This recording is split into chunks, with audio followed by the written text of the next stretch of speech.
Welcome back, everybody. I'm your guy, Frank Douglas, and welcome to another episode of Horror Lore. And this one, we're going to be talking about Silverfox. No, not the Bruce MacArthur dating profile. We'll be talking about the Silverfox Sisters.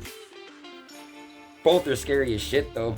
So for this, we need to travel to Pelly Crossing, Yukon, which is a province of Canada. Even though you don't hear about it much, yeah, we got it, and it's here. Yukon, it's ours. And we'll be hanging out with Charabelle and Lindsay Silverfox, the Silverfox Sisters.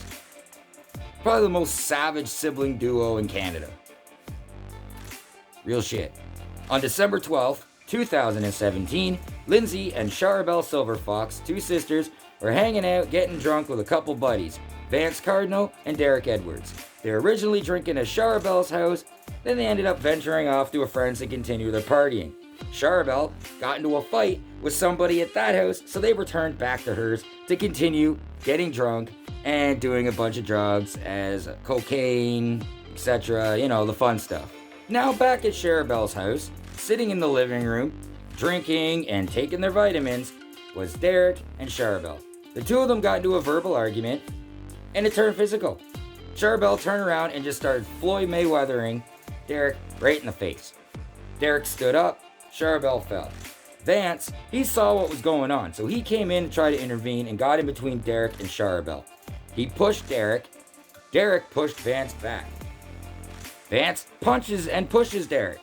Derek falls to the floor. Charabelle jumps on top of Derek while he's on the floor, grabs an ashtray, and just starts teeing off on him with the ashtray. So, to say the least, Derek got his ass handed to him. So while Charabelle is giving Derek a makeover with the ashtray, Vance Cardinal, he stands back. Derek, he obviously loses consciousness, and out of nowhere comes Charabelle's sister Lindsay. They both, like out of a freaking Texas Chainsaw movie, drag Derek into the basement while he's unconscious.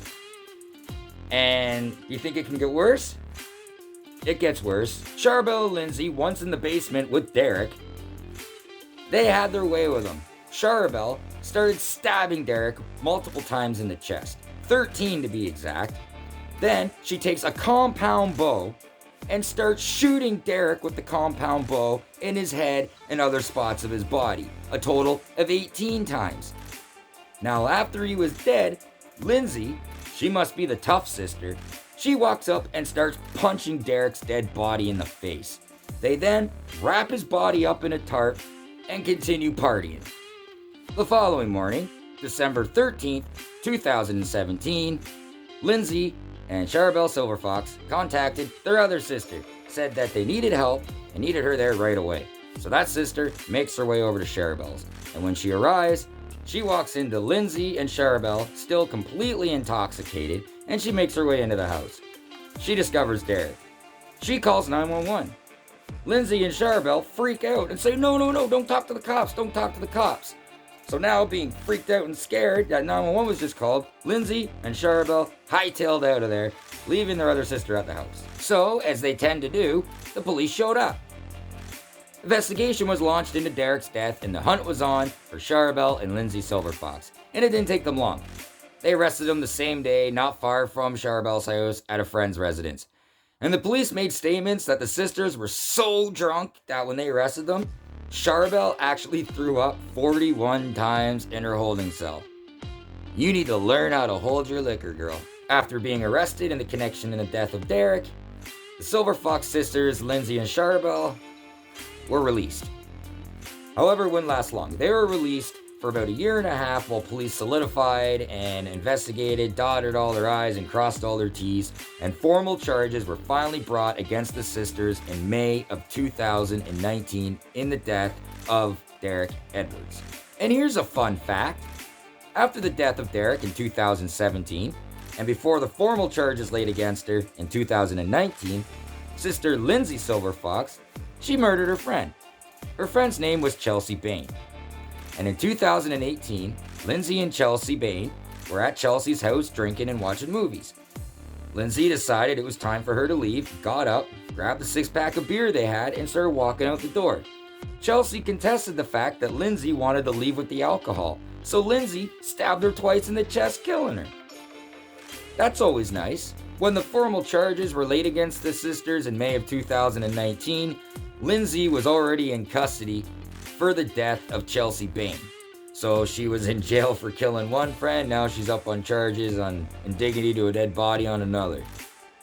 Oh man, keep your friends close, eh? So fast forward to 2022, and both sisters pled guilty to the charges laid against them in the connection to the death of Derek. Charbel Silverfox pled guilty to second-degree murder, and that comes with an automatic life sentence with no chance of parole for 10 years.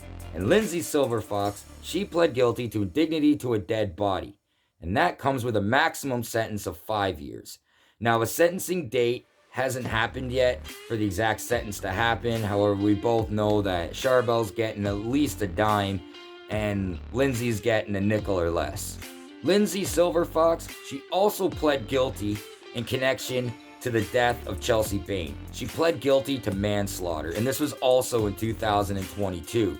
So now, since she's been in custody this whole time, she was given credit for pretrial custody and only had to serve 1 day in connection to the death of Chelsea, because she was given the rest as credit for time already served. Both sisters are remanded into custody until this day, awaiting their sentencing hearing. And this has taken place in Whitehorse, Yukon, Canada. So that's the story of the Silverfox sisters, Charbel and Lindsay. Two sisters that just prove this saying is right. Who needs enemies when you have friends like that, right? So, that does her and wraps up another episode of Horror Lore. I appreciate you for taking the time to watch this video. Please like, please comment, please share, please subscribe. If you'd like to further support this channel, ways to do so are posted in the description below this video. I can't wait to come back and tell the next one, because you never know. The next story I tell could be about you or somebody you know. Until the next one, take care everyone. Have a good one.